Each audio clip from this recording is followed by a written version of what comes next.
Bueno, tenemos hoy nuestra tercera y quizás la cuarta entrega, el tercer y cuarto video dedicado a Platón. Hoy sí vamos a ingresar al centro del pensamiento platónico, a la doctrina de las ideas. Vamos a empezar con una incursión en lo matemático, que es fundamental para nuestro trabajo. De algún modo hemos recorrido el camino que llamamos socrático, que es lo que de Sócrates extrae Platón para la configuración de su doctrina de las ideas. Bueno, vamos a nuestro PowerPoint.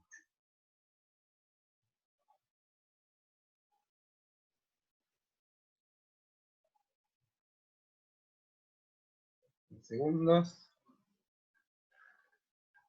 Voy a desaparecer. Para mí no. Bueno,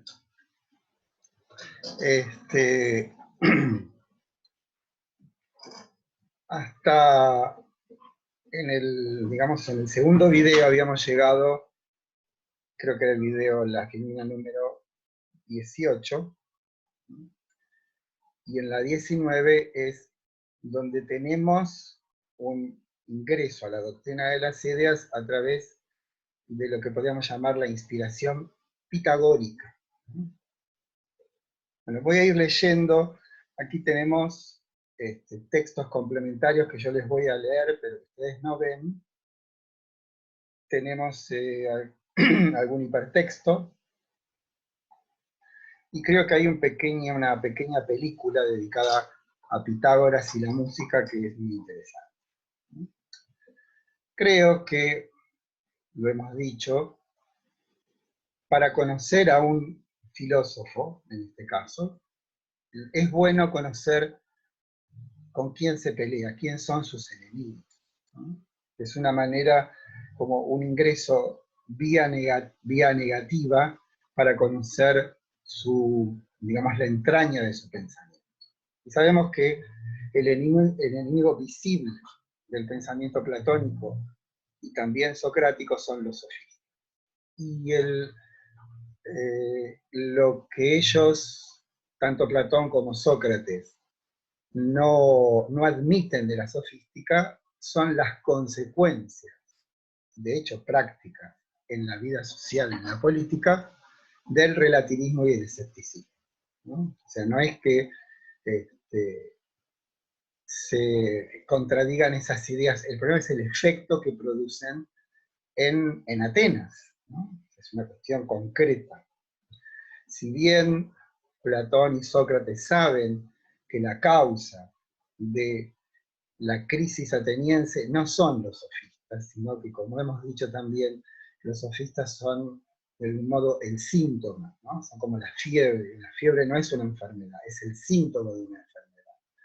La, digamos, popularidad de los sofistas es el síntoma, la fiebre, de una enfermedad que está digamos, que impregna a la comunidad ateniense. Y esa enfermedad, en realidad, es, dicho sintéticamente, el predominio del interés particular por sobre el interés general, ¿no? O sea, la polis ya no es una comunidad, una unidad. O sea, la tarea socrática y de algún modo platónica es establecer la posibilidad de que esa comunidad se recree, se reconfigure, se vuelva otra vez a esa unidad que fue la que en última instancia permitió esa increíble victoria contra los persas, ¿no? Recuerden que en el 480 a.C., todos los griegos coaligados, y en particular en el caso de la batalla naval de Salamina, los atenienses fueron el sostén de esa victoria. Bueno, leamos, acá dice: en su lucha contra los sofistas, la matemática es un arma esencial, ya que sus verdades no son opinables. Ya el hombre no puede ser la medida de todas las cosas. Quiero decir con esto que podemos juntar sociólogos, psicólogos, politicólogos de muchas y diferentes extracciones y difícilmente se pongan de acuerdo.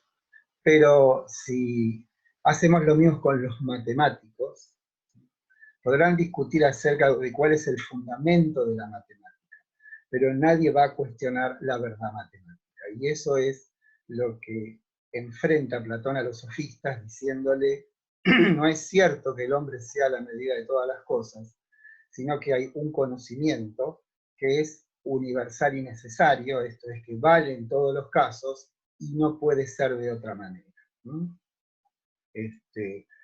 Un modo de comprender la filosofía de Platón y toda gran filosofía es conocer quién o quiénes son sus adversarios. En nuestro caso, claro está, son los sofistas, escépticos y relativistas. Lo que intenta Platón con su doctrina de las ideas es extender, y esto sí es esencial para comprender, ¿no?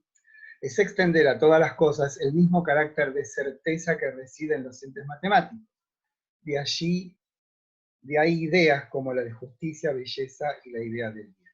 Ahora les voy a leer un texto que ustedes no ven, creo, de lo que está como texto complementario que ve solo el anfitrión. Extender a todas las cosas. Lo que los pitagóricos habían descubierto en las matemáticas, lo matemático, según la formación de la palabra, viene de tamacémata, lo que se puede aprender, y por eso también lo que se puede enseñar.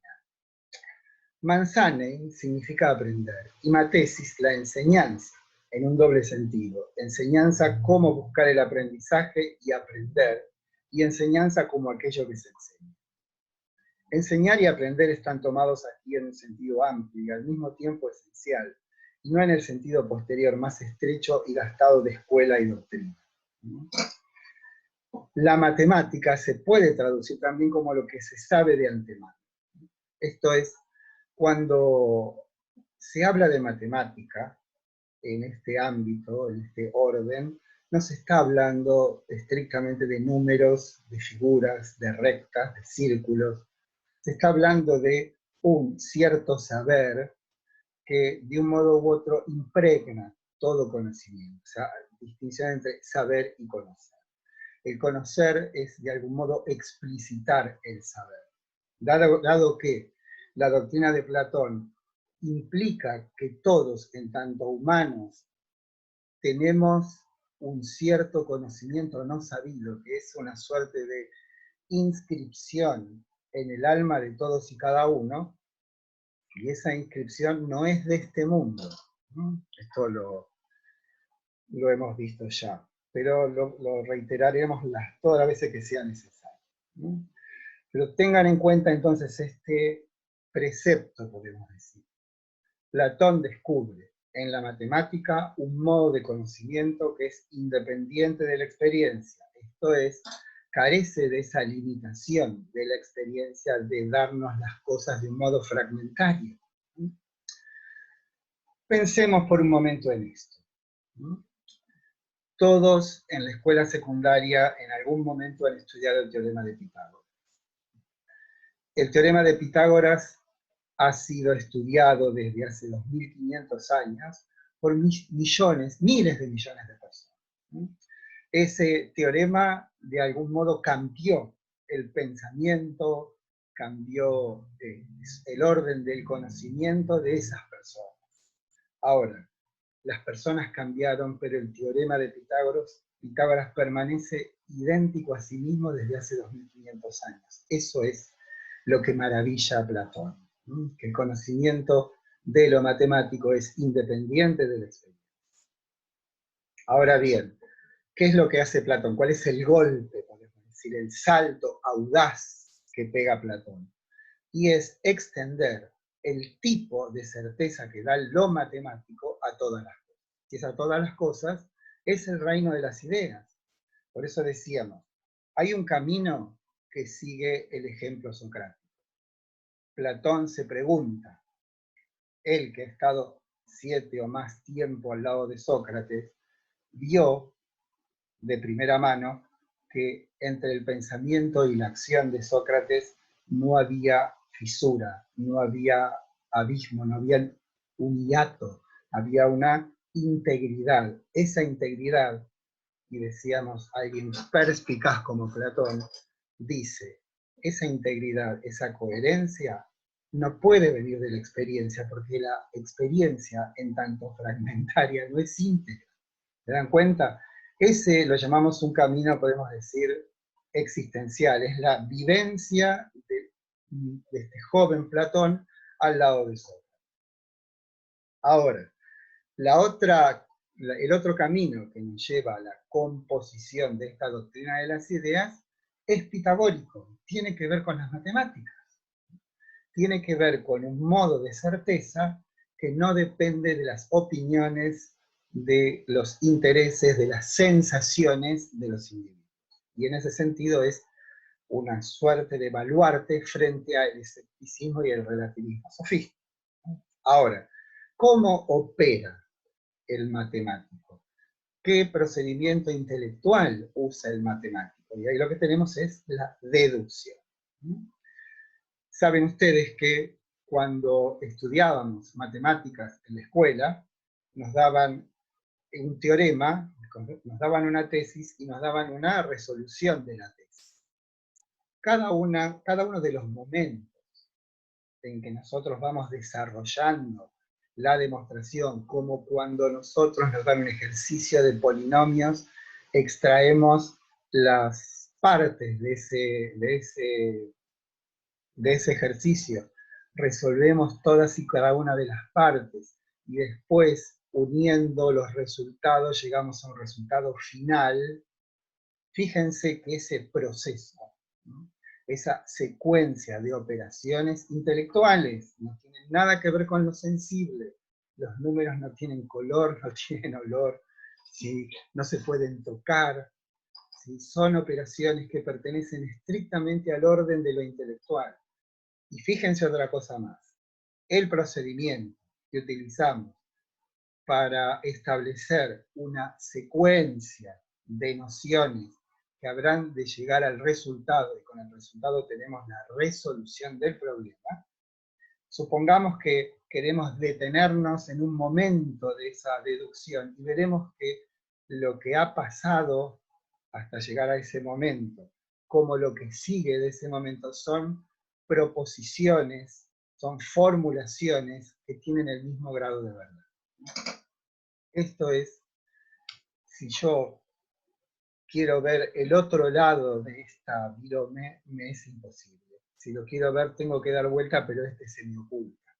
O sea, hay una suerte de insuficiencia en las cosas que están en el espacio y en el tiempo, en que no son captables en su totalidad. Lo único que es captable en su totalidad, en este caso, son las nociones matemáticas. Esas no tienen ese carácter ambiguo, ambivalente de los entes que aparecen en el espacio y en el tiempo. Bien, la deducción dice posibilidad asombrosa. Partir de determinadas definiciones indubitables, que llamamos axiomas, y desde ellas formular proposiciones con el mismo valor de verdad de aquella que les dio origen. Las verdades matemáticas que surgen en el movimiento de la deducción contienen en sí el mismo tipo de certeza que surge de su completa inteligibilidad. Inteligibilidad quiere decir su capacidad de ser conocidas íntegramente y a través del intelecto. A diferencia de la percepción sensible, que siempre deja un aspecto oculto. Esto lo acabo de decir con el ejemplo de Milton. Vamos a ver lo que es un axioma. Bueno, esto está sacado de la Wikipedia, cosa que a mí no me... Pero en todo caso, podemos leerlo. Cuando dice, introducido originalmente por los matemáticos griegos, en el periodo helenístico, el axioma se considera como una proposición evidente que se aceptará sin requerir demostración. Bueno, eso los dejo al cuidado de ustedes, ¿sí?, esa lectura. Quiero ver, esta nota ya la vimos, pero me interesa que retengan como importante para poder comprender la génesis, este es el origen de la doctrina de las ideas, este intento de Platón de extender a todas las cosas, cuando digo todas las cosas, digo todas las ideas, ¿no? El tipo de certeza que da lo matemático, ¿no? Aquí también tenemos otro comentario, y empieza con una afirmación que parece contradictoria, ¿no? Lo abstracto, lo más concreto, lo concreto, lo más abstracto. Dice, abstracto, lo ideal en el sentido común de la palabra es el orden de las ideas, es invisible a los ojos del cuerpo. La abstracción es la acción de carácter intelectual que extrae de la experiencia y lo propone como su forma, como su esencia. O sea, cuando decimos abstraiga o abstraigamos de un hecho cualesquiera cuál es su esencia, ¿no? La esencia es aquello que hace que esa cosa sea, ¿no? Esto es, no sé si les di el ejemplo, pero lo voy a repetir, creo que ya se los dije, pero vale la pena el intento, ¿no? Si yo veo un círculo, supongamos una ventana circular, ¿no? Si esa ventana, por ejemplo, tiene un marco de hierro, ¿sí? Sabemos que con el frío se contrae y con el calor se dilata. Esto es, no hay nada, absolutamente nada, en el orden del espacio temporal que sea perfectamente redondo. Algo, alguna imperfección va a haber. En cambio, la idea que yo tengo de la redondez, esa ni se contrae ni se dilata, permanece siempre idéntica a sí misma. Y si yo quisiera conocer cuál es el origen en mí, en mi mente, de esa idea de la redondez, no podría afirmar que esa idea proviene de las observaciones, de las experiencias, de las cosas que son más o menos redondas. Porque, muy simple diría Platón, porque lo perfecto no puede provenir del imperfecto. Y en el orden del espacio temporal no hay nada que sea perfectamente redondo. Por lo tanto, la consecuencia de este discurso es que las cosas que están en el mundo parecen redondas, pero no lo son. La única redondez perfecta es la que está o la que reside en nuestra mente. Por lo tanto, las cosas que existen como redondas en el mundo son una forma, digamos, inadecuada, una expresión de la redondez en sí. Ahora bien, si la redondez en sí está en nuestro espíritu o en nuestra mente, no proviene de nuestro trato con las cosas redondas, la única conclusión que queda es que la redondez ya está en nuestra mente antes de que conozcamos las cosas redondas. Ahora bien, esta noción de redondez es abstracta y las cosas concretas, ¿no? O las cosas redondas son concretas, pero se dan cuenta de que en realidad lo concreto es abstracto y lo abstracto es lo concreto, en el sentido de abstracto y concreto en el sentido de mayor grado de realidad, ¿no? Es mucho más real la redondez que las cosas redondas, porque las cosas son redondas porque se parecen a la redondez. Y en ese sentido, la redondez es más concreta que las cosas redondas. Bien, sigamos leyendo. Respecto al origen en Platón de tal concepción, hay coincidencia que es deudora de la doctrina pitagórica que Platón conoció de primera mano en su estadía en el sur de Italia, donde los pitagóricos se habían establecido. Vamos a ver qué nos dice el hipertexto este.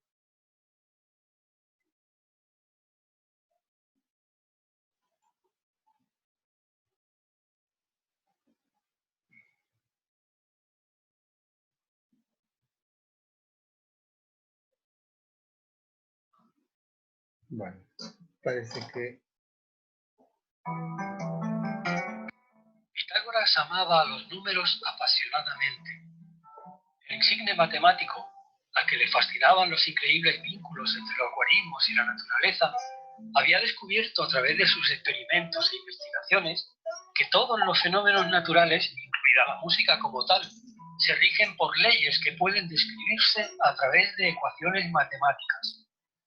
Y sabía, por tanto, de la íntima relación entre la armonía musical y los números. Pero Pitágoras se irritaba cuando escuchaba a algunos músicos inexpertos en afinación tocar sus liras destempladas. Por eso buscaba una ayuda mecánica para el sentido del oído, que fuera a la vez fiable e ingeniosa, y capaz de ayudar a aquellos músicos a afinar sus instrumentos mediante un procedimiento metódico.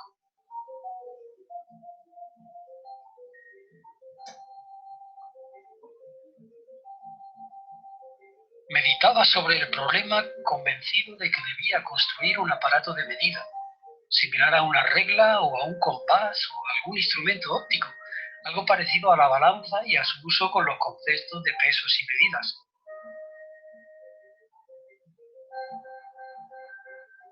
Y un buen día, mientras paseaba abstraído en sus pensamientos, pasó ante la puerta de una fragua y le llamó la atención cierta cadencia de golpes de los martillos de los herreros al golpear el metal sobre los yunques.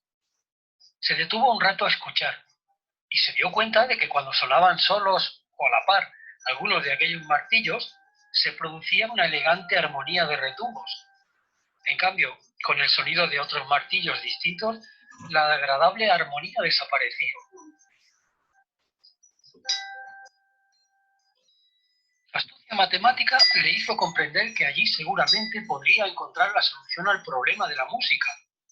Así que echó a correr hacia la fragua para inspeccionar in situ los elementos que producían aquellos ritmos y acordes, y observó que al golpear a un tiempo la mayoría de los martillos se lograba un sonido armónico. En cambio, cualquier otra combinación que incluyera un martillo concreto producía siempre un sonido desagradable.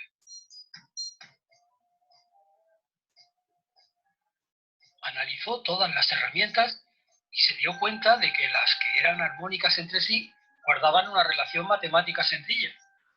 Las masas de todos y cada uno de los martillos que sonaban acordes en conjunto eran proporcionales entre sí. Todos los martillos cuyos pesos guardaban entre sí la proporción de la mitad, 2/3 o 3/4, producían sonidos armónicos. Sin embargo, el peso del martillo que provocaba la disonancia al golpearlo al unísono con cualquiera de los restantes no mantenía una relación simple con los pesos de los demás martillos.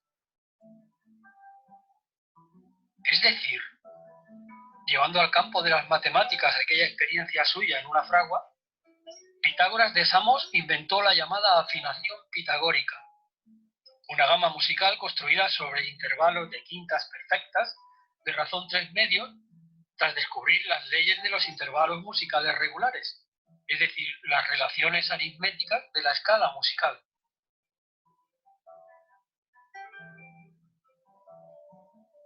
A partir de aquel día, Pitágoras en su academia hacía comenzar la educación por la música.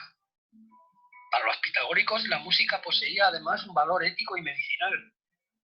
Por medio de ciertas melodías y ritmos, sanaban los rasgos de carácter y las pasiones de los hombres y atraían la armonía entre las facultades del alma. Y así, queridos amigos, fue como el gran sabio Pitágoras estableció el orden, la proporción y la medida en la música.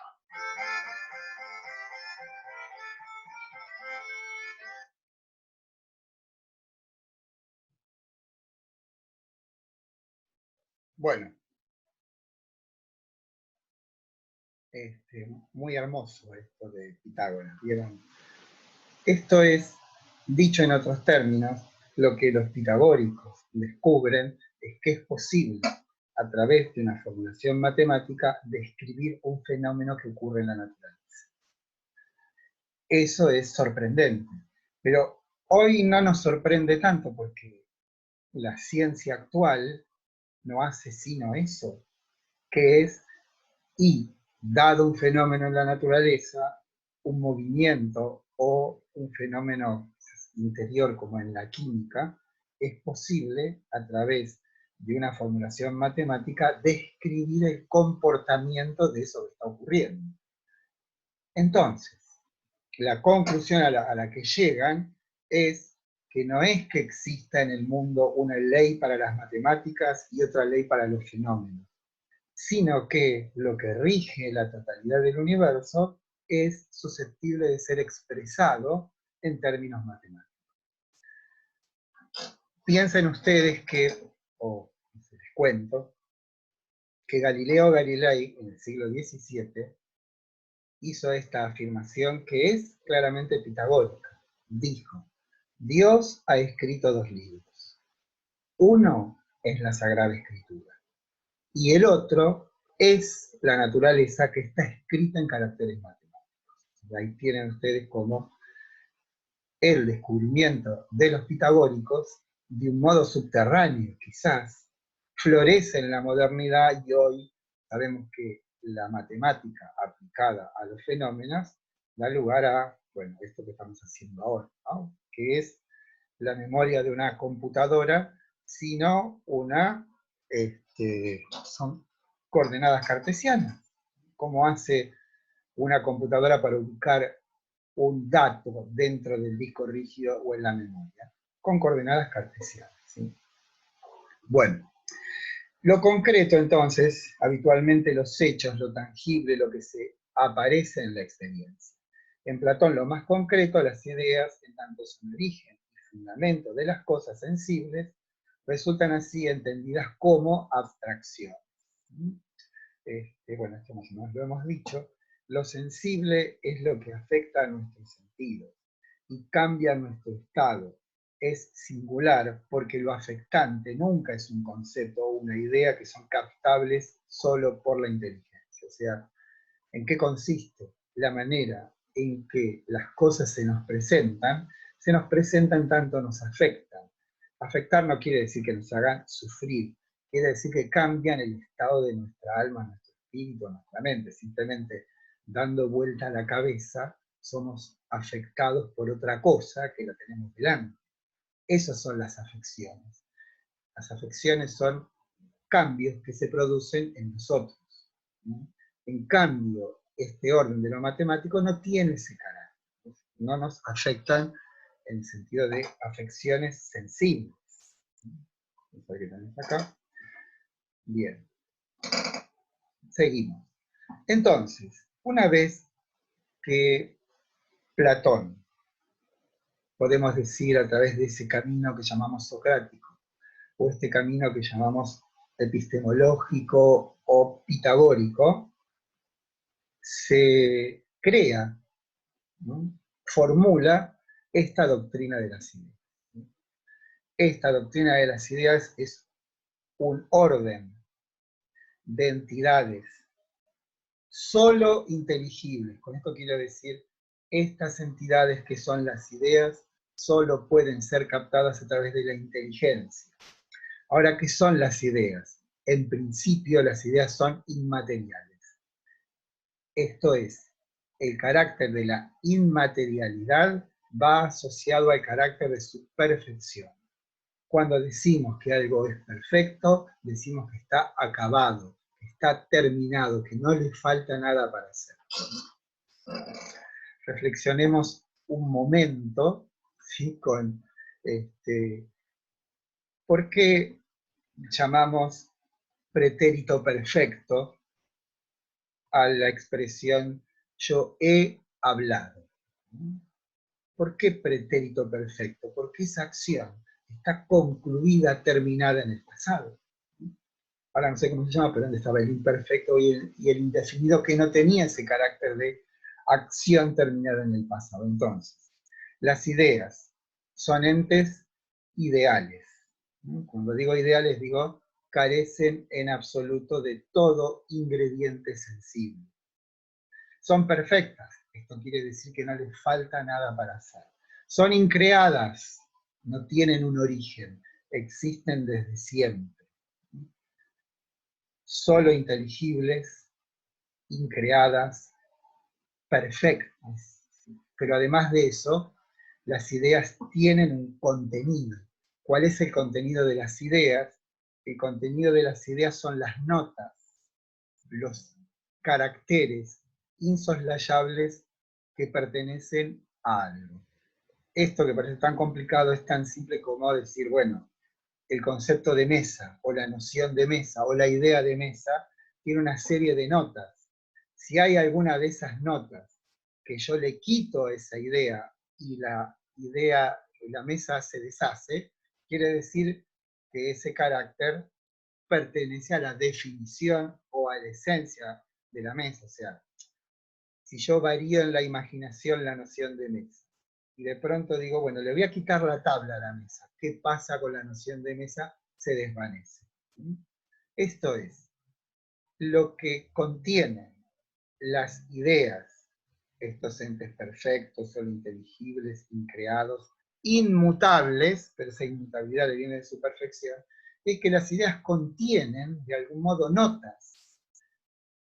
Esas notas son aquello que hace que la cosa, o las cosas abarcadas por la esencia, digamos, se comprendan, ¿no? Las ideas comprenden una multitud de cosas. La idea de árbol comprende a todo árbol posible. Pero ¿qué contenido tiene la idea de árbol? Bueno, las notas insoslayables que hacen que un árbol sea eso que es, un árbol. Bueno, esas son las ideas. Pero las ideas no existen una al lado de la otra, o no existen simplemente yuxtapuestas, sino que configuran un sistema, un orden. Bueno, vamos a ver, aquí hay un hipertexto que dice orden sistemático. Vamos a ver qué dice. Bueno, esta es una ficha bastante complicada, pero vamos a tratar de leer de a poco. Este es un texto que corresponde a un libro sobre Hegel, pero van a ver que lo que dice es que Hegel se da cuenta de que el orden de las ideas debe ser sistemático cuando lee a Platón. Lo que podía encontrarse en Platón, y fue paradigmático para el pensamiento de Hegel, la concatenación de las ideas. La convicción básica de Platón, cuyo despliegue hallamos sobre todo en el Parménides es una obra, digamos, de la última época de producción de Platón, es que no hay ninguna verdad de una idea singular. De modo que aislar una idea es siempre un desconocimiento de la verdad.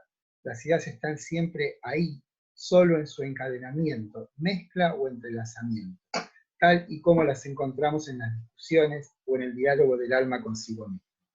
El pensar humano no tiene la constitución de un espíritu originario, infinito e intuitivo, sino que capta siempre lo que es solo en el desarrollo discursivo de sus pensamientos, ¿no? Cuando dice desarrollo discursivo de sus pensamientos, piensen ustedes en el modelo platónico de la deducción, donde hay un discurrir, un movimiento del pensamiento. Bien, esto que sigue dejémoslo ahí porque es un poco más complicado, pero lo interesante es, o lo importante para nosotros es, existe un orden de nociones ideales, perfectas, inteligibles, inmutables, y que tienen un contenido, y ese contenido es lo que ofrece la esencia de algo. Entonces, las ideas se encuentran enlazadas de un modo sistemático, esto es en un orden jerárquico, y por grados de abarcabilidad decreciente.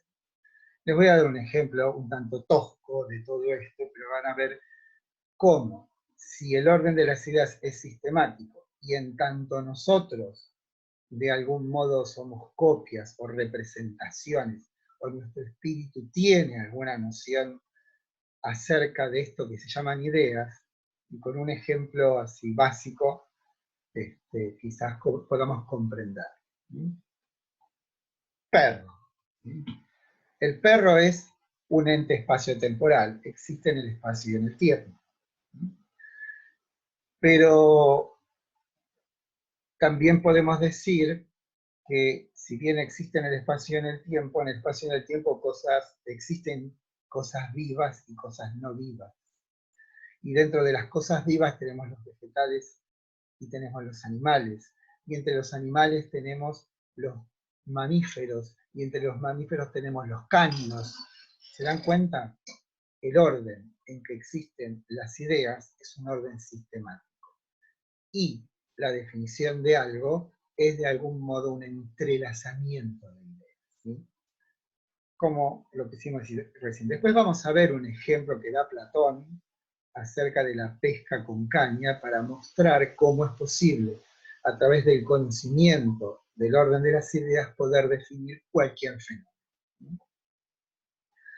Ahora bien, cuando decimos sistema, estamos haciendo referencia justamente a ese orden.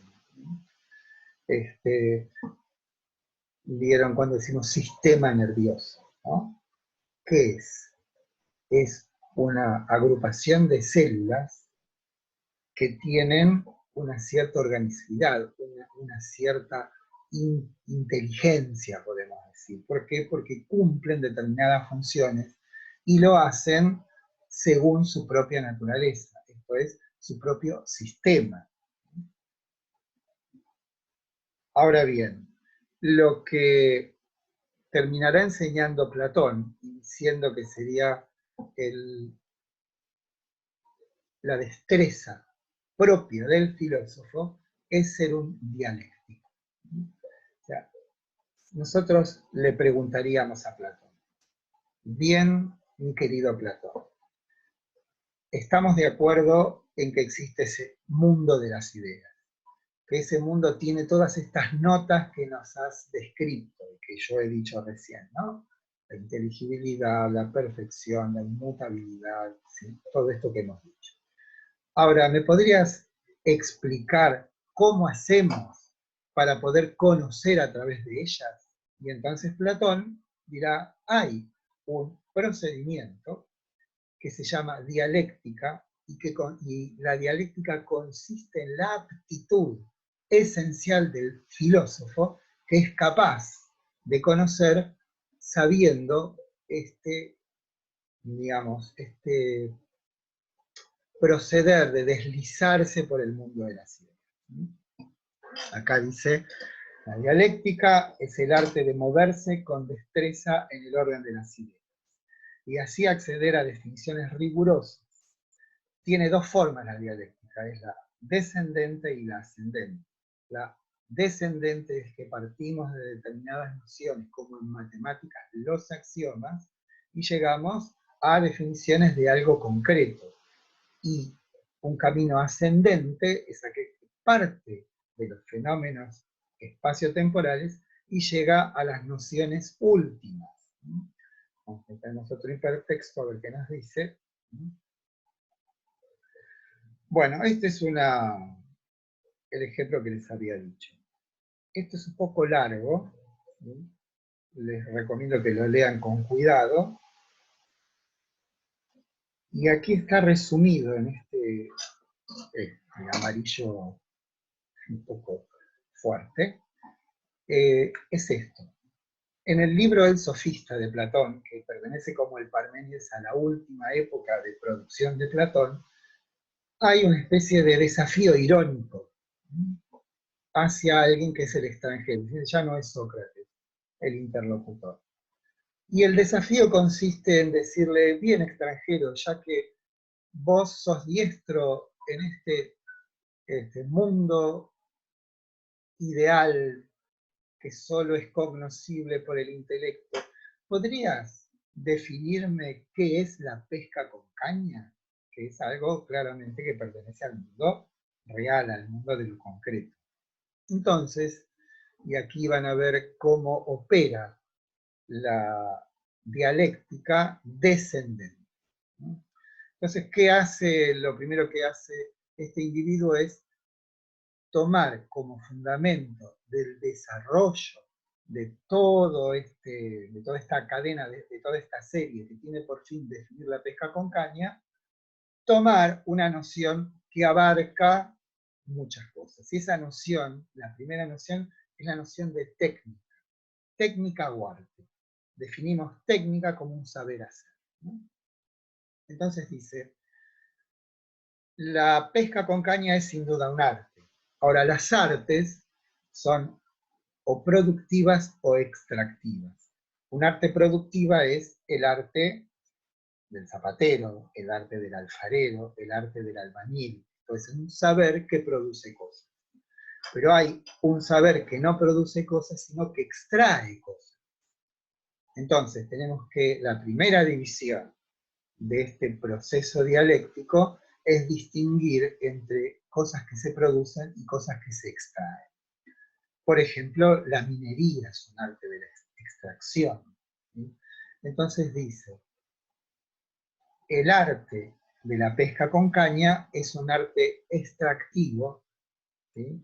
Ahora, lo extractivo puede ser de seres vivos o no vivos, ¿no? Vimos el ejemplo de un minero extrae a través de un cierto conocimiento de la tierra determinados elementos. Es un saber.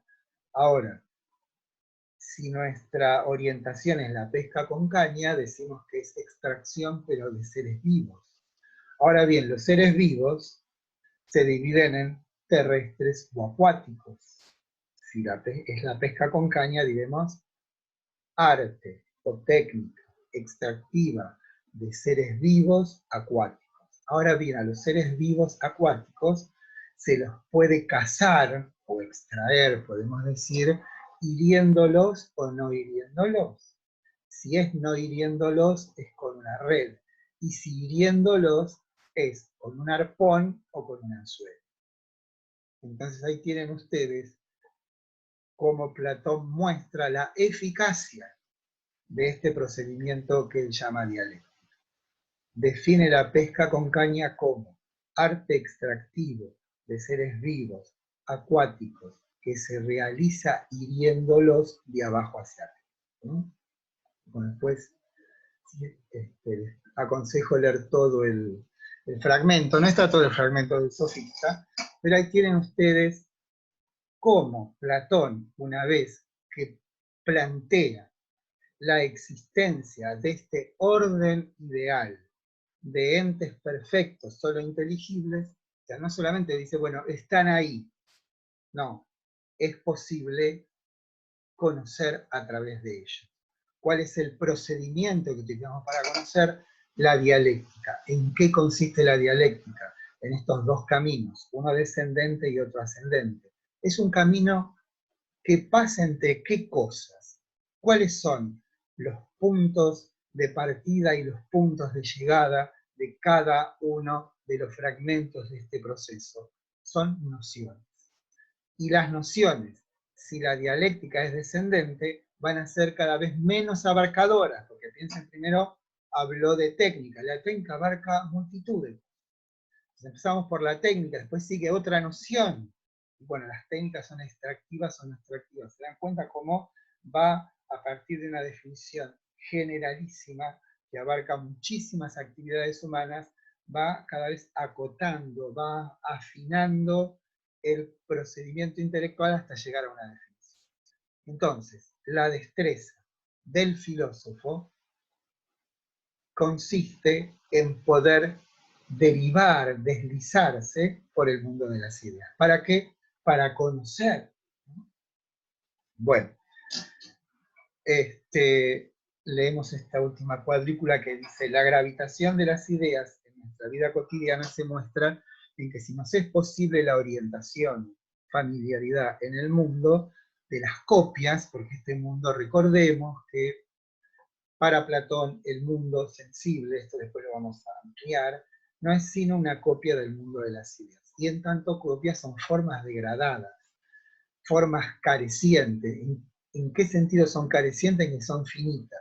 ¿Qué quiere decir finitas? Que en un momento son y dejan de ser, como nosotros, como las cosas del mundo. Pero sin embargo, en cuanto son, tienen una cierta integridad, una cierta entidad, y esa entidad es aquella que le aporta su pertenencia a una idea determinada, ¿no? Les voy a dar otro ejemplo de la ciencia, y esta vez respecto del mundo de las copias, ¿no? El mundo del que estamos, ¿sí? Saben ustedes que había un químico ruso llamado Mendeleev que construye la famosa tabla periódica de los elementos, ¿sí?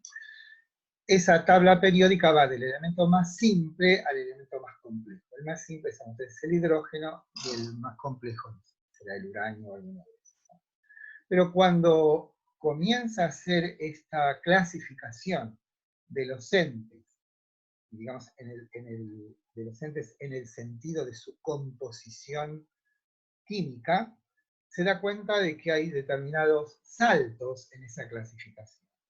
Y asigna a esos saltos el que son elementos que existen pero no han sido descubiertos. Se dan cuenta que ahí hay una cuestión muy importante. Él sabe que existen pero no los hemos descubierto. Ahora, resulta que después sí los descubren. Uno de esos elementos que estaban en una cuadrícula vacía, le llamaron Mendelevio en honor a él. Entonces, ¿qué quiero decir con esto?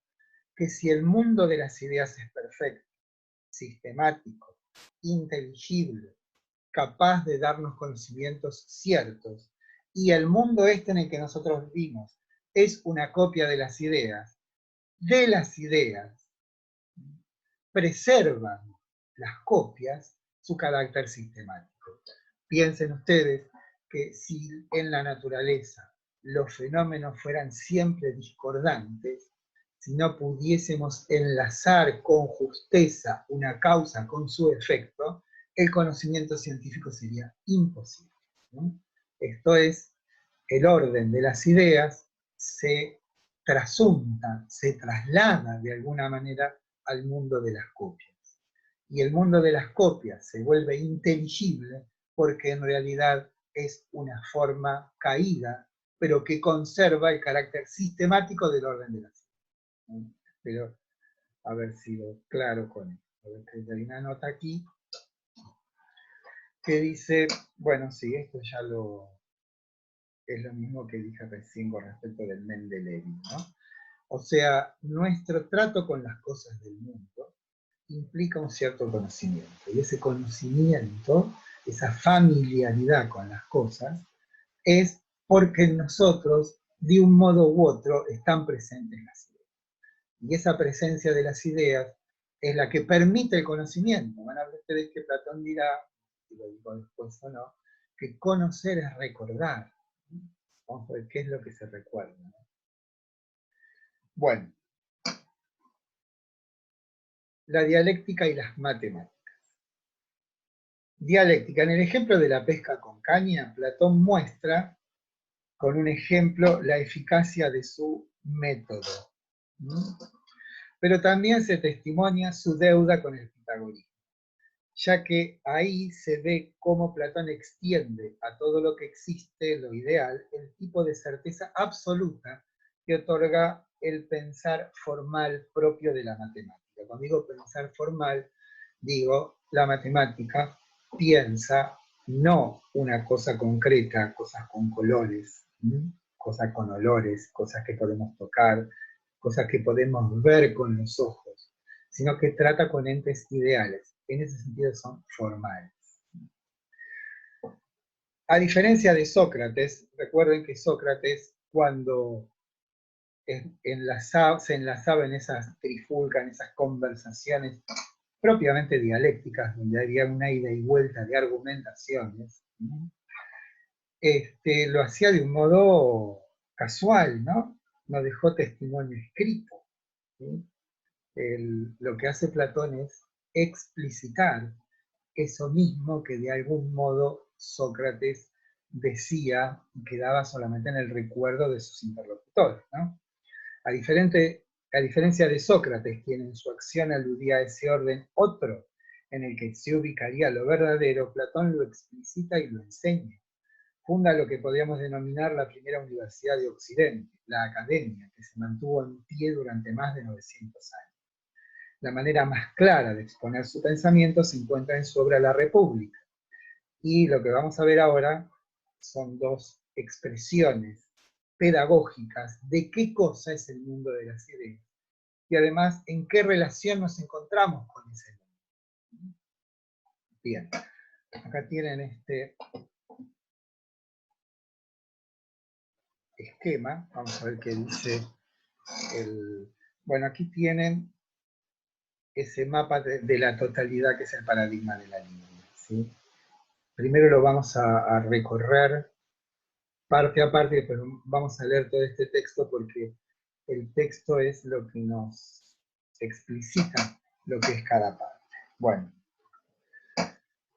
como ven, ¿sí? Tenemos una suerte de mapa conceptual, de esquema conceptual. A la derecha lo que tenemos son capacidades cognitivas y a la izquierda tenemos los entes que les corresponden. Tengan siempre presente que la palabra ente no tiene otro significado de decir que algo es. Un ente es Dios, un ente es mi pensamiento, un ente son las cosas que existen. O sea, no tiene una connotación peyorativa la palabra ente. Entonces tenemos en este paradigma que les cuento cómo es que surge, están conversando Sócrates, recuerden que Sócrates es Platón, estamos en el libro sexto de la República, y los compañeros de algún modo lo asusan, lo desafían, y le dicen, Sócrates, ¿qué es esto que llamas idea del bien, que lo andas diciendo así como por todas partes, pero nunca terminas de definirlo, algo así le dice? Entonces, como tantas veces ocurre en la obra de Platón, de un modo elusivo, Platón dice, bueno, pero hoy no tengo suficiente fuerza, no tengo suficiente energía para hacerlo, pero en lugar de hablaros de la idea del bien, les voy a hablar de un vástago, y empieza a hablar del sol. Ahí aparecen las tres alegorías, el sol, la línea y la caverna. Vamos a ocuparnos primero de llamado paradigma de la línea, y luego la alegoría de la caverna. ¿No? Van a ver cómo la alegoría de la caverna y el paradigma de la línea son dos expresiones correlativas, complementarias. La alegoría de la caverna es mucho más intuitiva, ¿no? Es algo mucho más visible que esto que es puramente conceptual. Si le queremos poner un nombre a este paradigma de la línea, le diremos que es un mapa de la totalidad. En este cuadro, en esta clasificación, está englobado todo lo que existe. ¿Sí? Decíamos entonces que tenemos dos columnas. Una dedicada a qué cosa es el conocer y otra a qué cosas son los entes cognoscibles. Ahí ven que además hay no lo digo, pero hay una jerarquía. ¿Sí? A medida que ascendemos, el conocimiento es más certero y los entes conocidos tienen un carácter más firme, más verdadero, querríamos decir, ¿no? O sea, es un esquema ascendente.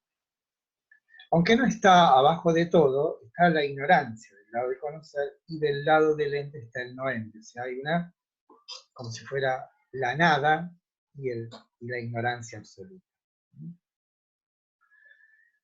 Ven que hay una línea que divide. Esa raya divide el orden de lo sensible del orden de lo inteligible. El orden de lo sensible es aquel conocimiento que nos aportan los sentidos. Y el carácter del conocimiento que nos aportan los sentidos es que es un conocimiento cambiante. En el conocimiento sensible, el individuo, el sujeto que conoce, cambia con el cambio de los entes sensibles que lo afectan. La forma, bueno, después vea en el texto complementario vamos a definir bien cada uno de estos pasos. Ahora lo que hacemos es comprender cuál es el esquema. Bueno, estaba contando entonces que lo asusan a Sócrates, y Sócrates agarra y se pone así, bueno, imagínense, y lo que les dice es este esquema o este mapa de la totalidad que es el paradigma de la ley, ¿no? Acá están caracterizados los entes espaciotemporales, que son copias de los entes perfectos e inteligibles. Otra nota es que cada estrato contiene en sí al anterior. O sea, si el reflejo en un espejo de un caballo, ¿sí?, es la forma más precaria, más pobre de conocer, el estrato inmediato superior es el caballo mismo, aquel que conocemos a través de los sentidos y no a través de representación. A su vez, en el orden del conocer, este nombre, eikasia, lo pongo así porque no hay una palabra en castellano que signifique lo mismo que en griego, porque eikasia tiene que ver la palabra eikon o ícono, que quiere decir imagen, ¿no? En el sentido de una imagen que representa otra cosa. Entonces dejamos la palabra en griego y decimos conocimiento de las imágenes de las cosas. Luego el estrato siguiente es el de la pistis, que sí, la traducción es posible como creencia. Y ahí tenemos el salto entre el conocimiento sensible y el conocimiento inteligible. La dianoia es el conocimiento que corresponde a los entes matemáticos, y la noesis el conocimiento que corresponde a las ideas morales y metafísicas. Y en la cúspide de todo está la idea del bien, de la cual intentaremos decir algo. Pero bueno, vamos entonces a nuestro hipertexto, que lo que hace es describir cada uno de los momentos de esta secuencia ascendente, tanto en el conocer como en el ser.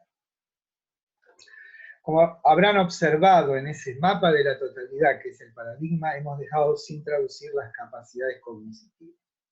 Y la razón de tal decisión reside en los malentendidos a los que conduce una traducción no explicitada. Hemos omitido lo que designa a la parte inferior del lado del ente el no ente, del lado de conocer la ignorancia. Del mismo modo, pero en la cúspide del esquema se encuentra la idea del bien, en la que coinciden ser y saber. Esto es muy importante. Recordarán ustedes que cuando hablamos de la ética intelectualista socrática, dijimos que conocer el bien nos vuelve buenos. Esto es, hay un determinado grado del conocer en el que ya no hay un sujeto que conoce y un objeto conocido, sino que se da una suerte de integridad entre el conocer y el ser. Ya no son dos cosas, sino una. Y esa es la causa de que podamos decir con Sócrates que quien conoce el bien se vuelve bueno, porque ya no es alguien que está a la búsqueda de un conocimiento cierto, sino que él mismo se ha convertido en esa cosa verdadera. Eso es lo que quiere o lo que implica esta idea del bien, ¿no? No estudiamos a un filósofo presocrático que se llamaba Parménides, pero hay una famosa frase de Parménides que dice: pues es lo mismo ser y pensar. Aquí lo tienen como plasmado en una experiencia. Bueno, así como los nombres que designan en el sentido vertical al conocimiento sensible, la doxa, abarca la eikasia y la pistis. En cuanto al conocimiento inteligible, sus dos tramos, Platón los denomina episteme. En lo que hace a los entes, el primer tramo de abajo hacia arriba son los entes espaciotemporales y los más altos los entes inteligibles.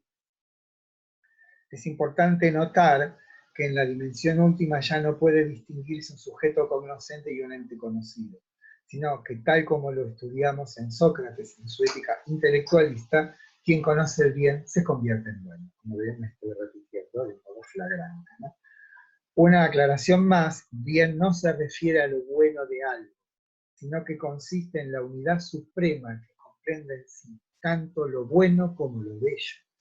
Unas páginas antes, Platón, en el rostro de Sócrates, ha eludido la exigencia de sus compañeros acerca de que hablase de esa tan meneada y nunca dicha idea del bien.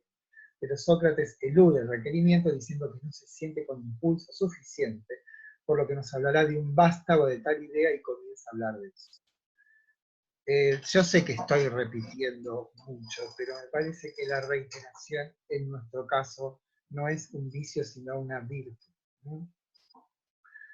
Bueno, Esta es una observación sobre la palabra ente. La palabra ente es un invento de los medievales, no existe en castellano y tampoco existía en latín. Y quiere decir lo que es. ¿Sí? Bueno, vamos entonces a cada uno de las definiciones, vamos a tratar cada una de las formas de conocer y sus entes correlativos. Eikasia, conocimiento de lo que se muestra como un reflejo, lo que se ve reflejado en el agua o en un espejo, o claramente no para Platón en una fotografía. No hay una única palabra para traducir eikasia, ya que imaginación significa para nosotros otra cosa. Por eso quedémonos entonces por afección sensible proveniente de un ente espacio-temporal reflejado. Es por otra parte el modo más débil de conocimiento, la forma más pobre en la que se observa la mayor lejanía con la forma perfecta. Pistis, quizás sea la única que se acerca a una palabra a nuestra creencia, en el sentido de un saber conjetural. Es útil para comprender lo que nos quiere señalar Platón y que está dicho en nuestro esquema, que lo esencial de la limitación del conocimiento sensible, doxa, opinión, es que en él quien determina u ordena es la cosa misma, y en tanto espacio temporal sometida al cambio, no solo el movimiento, sino el hecho central, que tales cosas surgen y desaparecen, y entonces no se los puede conocer, ya que en el momento en que suponemos tener un conocimiento cierto de ellas, han cambiado, de ahí que no se puede conocer lo que cambia. Agreguemos algo que ya hemos reiterado, pero que configura un aspecto de estas cosas y acompaña su naturaleza, se nos dan en forma fragmentaria, y por lo tanto nuestro conocimiento de ellas puede aspirar solo a lo general, pero nunca a lo universal. Recordar el ejemplo de los rectángulos, creo que ya lo dije, bueno, pero los rectángulos en esta clase actual se transformaron en círculos, pero es exactamente lo mismo. Tanto para Platón como para su gran discípulo Aristóteles, el conocimiento lo hay solo de lo universal. Otro tipo de conocer es opinión, esto es algo controvertido. La dianoia. Aquí hemos traspuesto el límite de la doxa, de la opinión, del conocimiento sensible. Del conocimiento que nos dan las cosas sensibles, e ingresamos en un orden en el que nos enfrentamos con entes que solo se muestran al intelecto. Nos referimos, claro está, a los entes matemáticos. Es interesante acotar que dianoia es una palabra compuesta de un prefijo dia, que significa a través, y noein, que es conocer. Es decisiva la composición de esta palabra, en tanto nos notifica que en este modo es necesario un ir a través. Hay un cierto movimiento en el que pasamos de una formulación a otra, tal como todos lo sabemos ocurre en las demostraciones de la aritmética y la geometría, englobadas en lo matemático. Platón observa que este conocimiento no es pleno en varios sentidos. Primero, porque todavía nuestro intelecto opera con ciertas representaciones, como son los entes geométricos, todavía recuerdan el mundo sensible, aunque los entes matemáticos son atemporales. Cambian los que aprenden el teorema de Pitágoras, pero el teorema de Pitágoras permanece idéntico a sí mismo en el tiempo. Además, tal serie de proposiciones surgidas una de otra, deductivamente, y que cada una observa un valor de verdad idéntica al anterior. O sea, no hay un progreso en el conocimiento en una deducción matemática, sí hay una explicitación cada vez mayor, pero no hay lo que podemos decir un aumento del conocimiento, sino una explicitación de lo que ya estaba en la proposición anterior. O a la que sigue. Tiene, sin embargo, otra limitación, y es que los principios de los que surge el hilo de la serie deductiva no conoce propiamente los principios de los que surge, o sea, no conoce la naturaleza de las acciones, los que son tomados como verdades de suyo, o sea, convenimos de que esto es verdad, pero que resultan de algún modo impenetrables a pesar de la evidencia de su presencia en la mente atenta. Bien, y aquí llegamos a la cúspide del conocimiento, a la noesis. Aquí ya no hay deslizamiento entre una y otra noción, sino que observamos que ha desaparecido el prefijo dia. Nos encontramos con una verdad absoluta, y que es aprendida de un golpe. La tradición habrá de nombrar a ese contacto inmediato con la cosa intuición. Notemos que lo que ha ocurrido es que el alma se ha reunido con aquello que de un modo más o menos opaco ya sabía.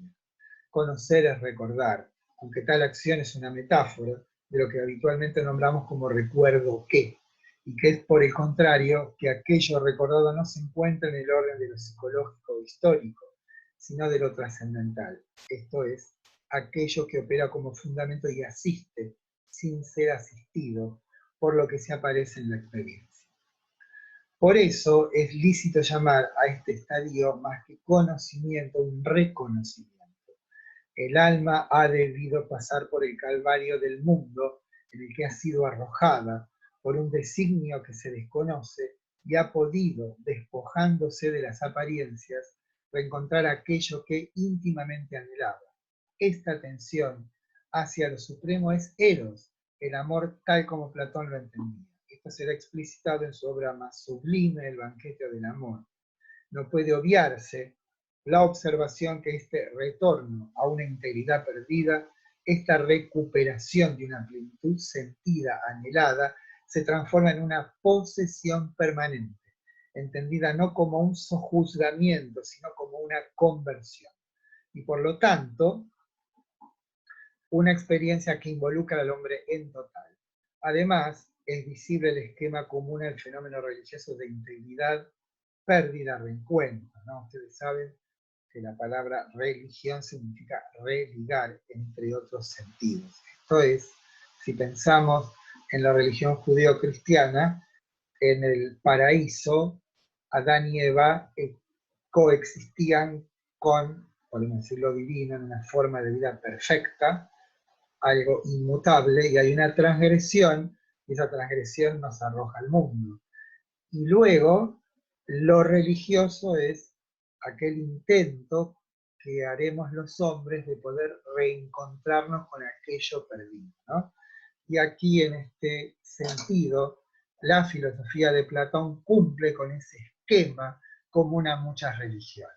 Esto es, las almas, cada una de nuestras almas, esto es claramente una explicación, entre comillas, de carácter mítico, nuestras almas existen en un estado de identidad o de intimidad con lo divino. Ahí conocen la totalidad de las cosas en su forma perfecta, en su forma ideal. Pero las almas, por un designio que ellas mismas desconocen, y nosotros también, deben encarnarse en un cuerpo. Pero cuando se encarnan, pasan por el río del olvido. Entonces, o el río del ocultamiento sería más adecuado decir. Entonces, cuando llegan al cuerpo, están como ocultas para ella misma. Y la experiencia, o sea, las cosas sensibles, en tanto son copias de las ideas, hacen que el alma, en un cierto movimiento de evocación, se dé cuenta de que eso que está viendo, de algún modo ya lo sabe. Lo que le pasa al alma en el mundo es que hay una determinada inadecuación entre eso que conoce, los entes espaciotemporales, y aquello que conoció de un modo pleno en ese otro mundo. Por lo tanto, lo que se le produce al alma es un anhelo de recuperar aquella existencia de algún modo perdida. Lo que hace el pensamiento platónico es, de algún modo, ensayar un camino que nos permita recuperar esa plenitud perdida.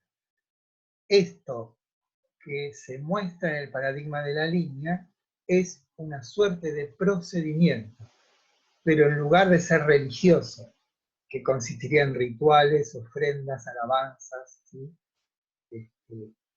Todo el complejo de fenómenos rituales que corresponden a una religión, el camino ascendente en Platón, si bien observa ese esquema religioso, lo que hace posible ese ascenso es el conocimiento, y por eso es o tiene carácter filosófico, ¿no?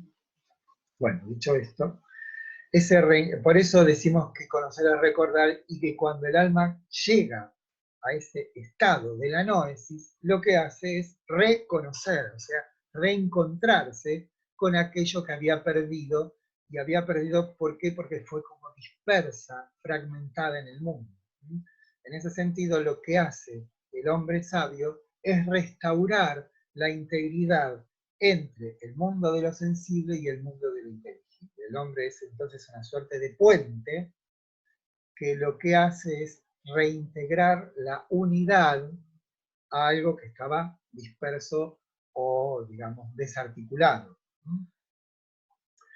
Lo que distingue la filosofía de Platón, y por eso es filosofía, es que el tránsito es eminentemente lógico. Esto es fruto del conocimiento y no de una promesa que provenga de un orden religioso. De la idea del bien es poco lo que pueda decirse, salvo que es enigmática, y dio que pensar a toda la tradición. Pensemos, esta es una conjetura, que el orden de las ideas es múltiple. Yacen en ese orden las ideas que configuran el orden perfecto de que las cosas sensibles imitan, pero en la cual puede el dialéctico deslizarse con certeza a través de ella.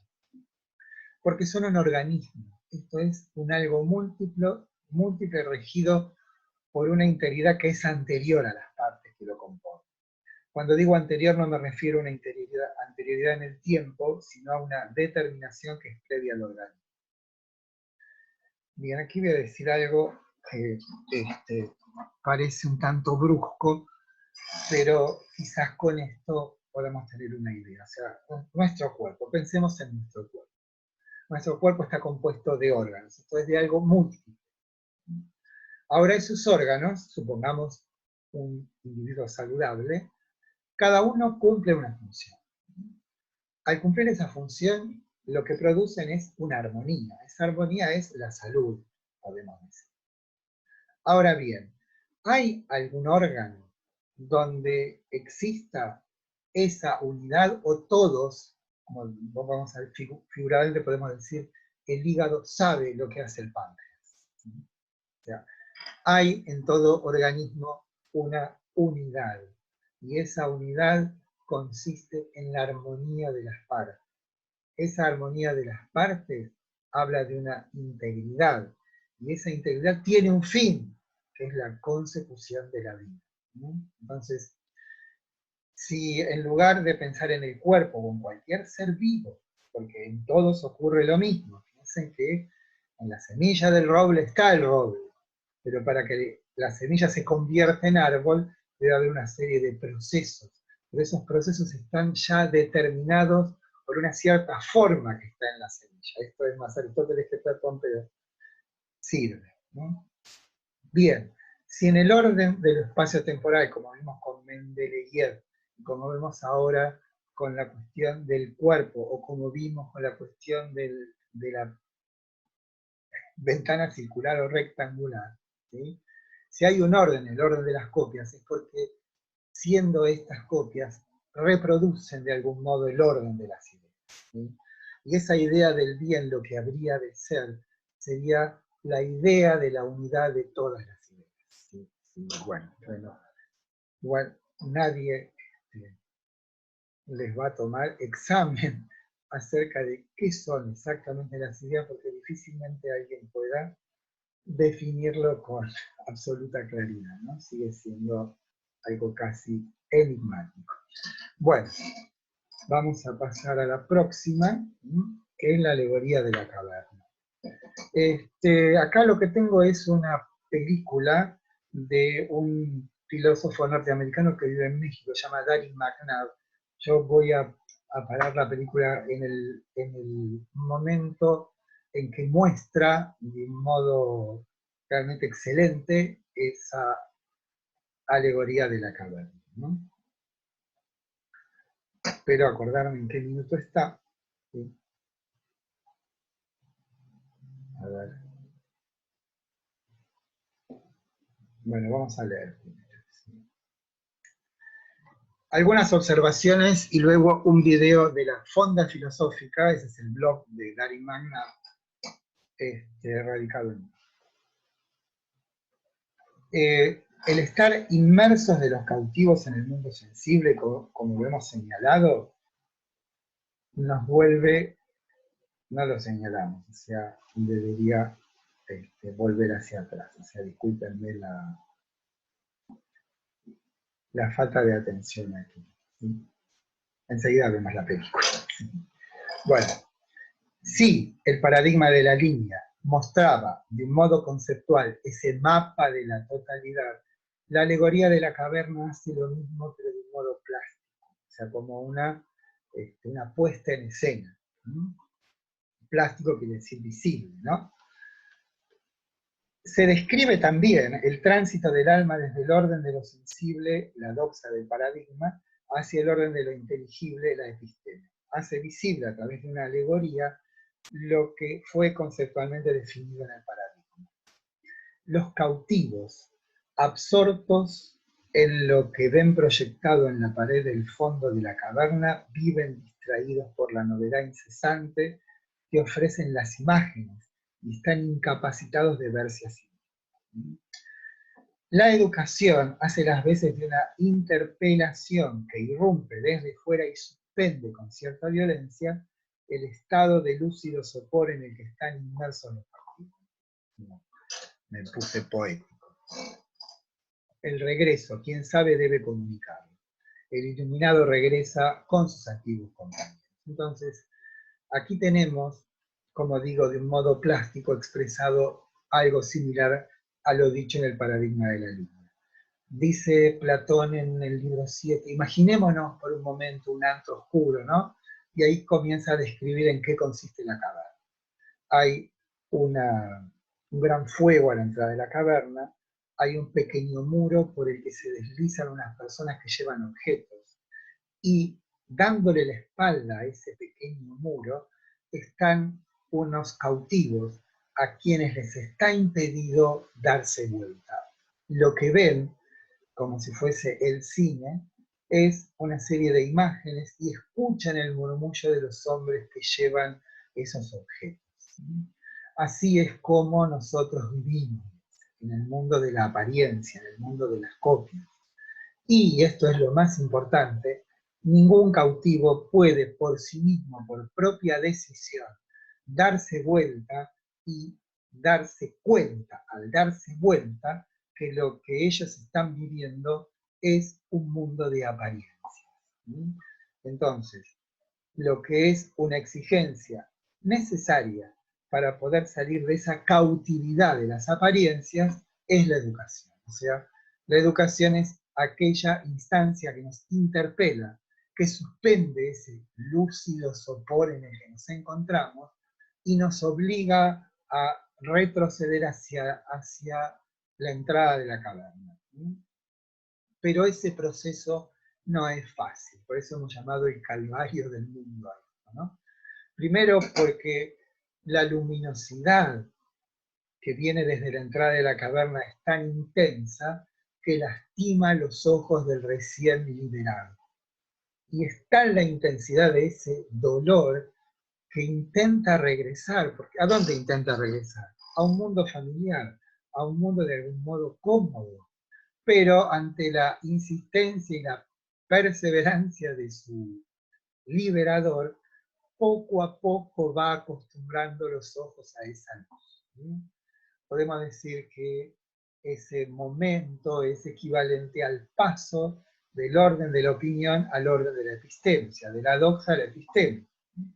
Ahora bien, una vez que a través de un gran esfuerzo este hombre, liberado de las cadenas, de las apariencias, puede por fin ver qué cosa es la verdad de todo eso que los cautivos veían eran solo sombras, no se queda en una suerte de éxtasis contemplando las ideas, sino que hay como una exigencia ética, que es regresar con sus ex compañeros de cautiverio y notificarles de cuál es su verdadera condición, de que eso que ven no es lo real, no es el mundo verdadero. Pero, y aquí hay una clara alusión a Sócrates, esos ex compañeros se burlan de él, y llegan incluso a matarlo. Como diciendo, el precio que pagó Sócrates por intentar sacar a sus conciudadanos de ese orden de la apariencia, de ese orden de lo podemos decir, de lo, no quiero decir de aparente, de lo vulgar, de lo cotidiano, ¿no? Lo pagó con su propia vida. ¿Sí? Ahora sí vamos a nuestra peliculita. ¿Sí? Un elemento importante es que esto lo señalamos varias veces, pero el movimiento que nos lleva de la oscuridad a la luz, ya lo he dicho varias veces, mis compañeros me van a tomar el pelo, es un movimiento de conversión. Pero la conversión no es que estamos notificados de algo nuevo, no es un nuevo conocimiento, no es algo entre otras cosas. La conversión implica un giro absoluto de la conducta y de la vida humana. ¿Sí? O sea, es un giro en la mirada.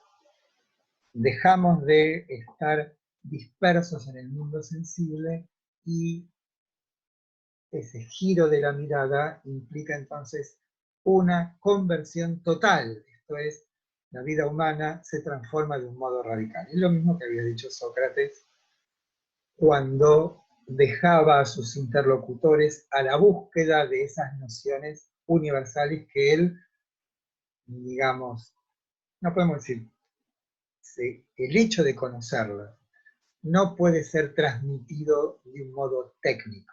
Debe hacer uno una suerte de experiencia íntima con esa, íntima quiero decir, de trato inmediato, ¿sí? Bueno, aquí tenemos...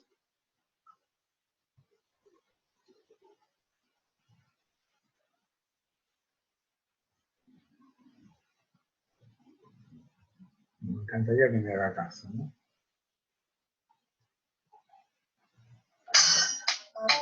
Bueno, esta es la fonda filosófica, y yo creo que era en el minuto 9, más o menos, donde... Que toda interacción se cierra en hipótesis de la anterior como un punto de partida, ascendiendo mediante ellas a hipótesis o ideas más generales y abarcadoras, hasta llegar a la cima, al principio verdaderamente último, en el que toda interacción se cierra en un conocimiento pleno y autojustificado, la idea del bien. No se trata aquí del mero punto final de un proceso de razonamiento, sino de una transformación de la psique en la que se recupera la visión sinóptica del orden divino. A estas alturas, la gran variedad del mundo cobra sentido, y a partir de su aparente caos, brilla un orden armonioso e inteligible. Se despliega, en efecto, un cosmos. Bajémonos del éter de los tipos platónicos y volvamos a la Tierra, a sus entrañas, de hecho. Repentinamente, Sócrates cambia la imagen y nos platica ahora de una caverna. Han de conocer bien el escenario. Disculpen las etiquetas en inglés, pero esta imagen muestra muy bien los elementos. En el fondo de la caverna hay varios prisioneros que han llevado toda su vida aquí. Están atados de manera que solo pueden ver la pared de fondo de la caverna. Detrás de ellos, fuera de su vista, hay una hoguera, y entre ellos y la hoguera, un pequeño muro, detrás del cual camina gente que portan objetos que aparecen arriba del muro, de modo que el fuego proyecta la sombra de los mismos sobre la pared. Y hay sonidos que emanan de la gente detrás del muro, cuyo eco los prisioneros oyen y asocian con las imágenes en la pared. Esta entonces es la realidad de los prisioneros. Los que más éxito tienen en predecir la aparición y movimiento de las imágenes son alabados como expertos. Ahora dice, imagínate que alguien liberara a uno de los prisioneros y que le diera la vuelta para que viera los objetos que proyectaban las sombras. No los reconocería, no sabría qué eran. Y al ver la hoguera, quedaría momentáneamente cegado. Quisiera volver la vista a las sombras que conoce. Si la persona que le liberó le obliga ahora a hacer el ascenso difícil para salir de la caverna, habría más quejas, pero por fin saldría al aire libre en el mundo Al igual que le cegó la hoguera, la luz del sol sería tan brillante que tardaría mucho en acostumbrarse al entorno. Pero poco a poco empezaría a ver los objetos que le rodeaban y al final, con mucho cuidado, al sol mismo. Pues creo que podrán ver los puntos de correspondencia entre la alegoría de la caverna y la línea dividida. La caverna misma corresponde al mundo visible y la parte fuera de ella al mundo inteligible. Dentro de la caverna, las sombras en la pared son las imágenes en la línea dividida. Las cosas de las que son sombras son las cosas físicas, y el fuego es el sol. Fuera de la caverna vemos la misma progresión. Las hipótesis, que son como reflejos de las ideas, y como final el sol como la idea del bien, la más importante de todos. El ascenso fuera de la caverna y hasta la intelección de la idea del bien es lo que constituye la educación de los guardianes. Ahora, a lo mejor te preguntes, ¿quién es tan tonto como para confundir una imagen de una mano? Bueno,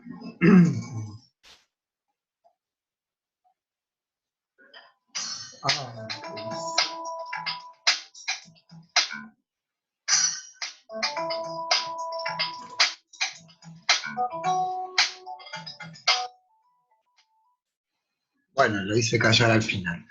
Bueno, me parece que esto es bastante claro, ¿no? Y elocuente, ¿no? La existencia humana para Platón tiene una posibilidad, una capacidad de, digamos, podemos decir, de salvación, si lo quieren ver en el sentido religioso, o de plenitud, si lo queremos ver en el sentido, podemos decir, filosófico o ético. ¿No? Pero el fundamento de esa posibilidad es que en nosotros reside algo de carácter inmortal. Ese es el alma. Y el alma, en tanto inmortal, y acá viene una idea que es bastante que es común, todas la conocemos, es la idea de la transmigración. O sea que cuando el cuerpo muere, el alma permanece y elige, eso está en otros mitos de Platón, otro cuerpo como diciendo, bueno, hay una suerte de cadena de vidas por las que una misma alma atraviesa y que en ese tránsito seguramente va adquiriendo una forma o un conocimiento más perfecto o elevado, ¿no? Lo interesante aquí en Platón es que ese proceso puede, digamos, cerrarse en esta vida, ¿no? Cuando podemos ascender en el conocer. Y ese ascender, ese ascenso está ilustrado por estas dos. No quiere decir que el paradigma de la niña es una alegoría, es el paradigma de la niña y la alegoría de la cabra. Bueno, aquí vamos a terminar nuestra clase, que nos queda una que es el banquete. No sé la verdad cuánto tiempo llevamos. Sepan disculpar mis vacilaciones, pero me resulta difícil hablarle a una cámara. Cuando me los imagino a ustedes, ahí ya me distraigo y empiezo a trastabillar. Pero bueno, saben que tienen los textos, tienen el texto de las tres alegorías, pueden volver a ver las clases tantas veces como quieran, y el trabajo práctico lo vamos a tener listo para el martes que viene. Bueno, me despido, ustedes quizás vean todos los videos juntos, yo el último quizás lo haga mañana, ya llevamos un montón de tiempo, así que bueno, los despido, les mando un abrazo, un abrazo cariñoso, ¿sí? Vamos a ver cómo terminamos. Bueno, hasta la próxima cuarta sesión sobre Platón.